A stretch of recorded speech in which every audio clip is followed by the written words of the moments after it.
Bonjour à toutes et à tous, j'espère que vous allez bien.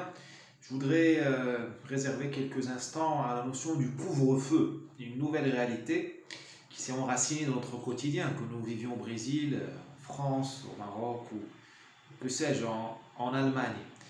Je vais faire référence à la pensée de David Galula, un juif d'Afrique du Nord, naturalisé français, qui a fondé un des pères fondateurs de la notion, de la doctrine, de la contre-insurrection. Mais peu importe, on ne va pas parler de la guerre révolutionnaire.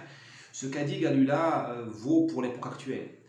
Galula a dit, quand tu n'as rien à donner à un peuple, quand tu n'as rien à offrir à une population, tu n'as pas d'emploi, tu n'as pas de sécurité sociale, tu n'as pas d'ascenseur social à offrir, tu n'as pas de bonheur, de bien-être, tu n'as pas de prestige, tu n'as pas de culture, tu n'as pas de rêve à vendre à une population, eh bien tu lui enlèves le peu qu'elle a. Et le peu qu'elle a, à part le pain, c'est quoi? C'est la liberté d'aller venir, la liberté d'aller travailler, la liberté d'aller à la boulangerie acheter du pain, la liberté d'aller chercher les enfants à l'école ou de les scolariser. Et le couvre-feu, ça permet, quand tu enlèves à quelqu'un cette liberté-là, eh bien tu l'obliges à s'asseoir à la table de la négociation.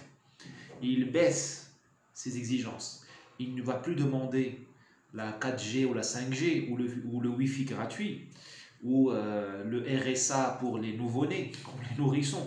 Il va juste demander, s'il te plaît, monsieur, laisse-moi sortir de chez moi pour que j'aille travailler ou que j'aille visiter ma vieille mère. C'est ça l'utilité du couvre-feu. Ce n'est pas vraiment une mesure de sécurité ni de santé publique.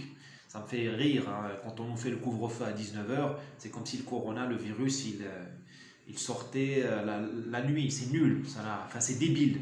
Par contre, ce qui n'est pas débile, c'est le fait que le gouvernement il s'est débarrassé de toutes les complaintes.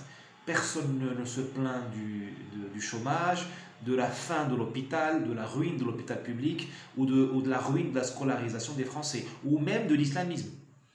C'est ça le miracle du couvre-feu. Ça sert à ça, à kidnapper le débat. Allez, à demain.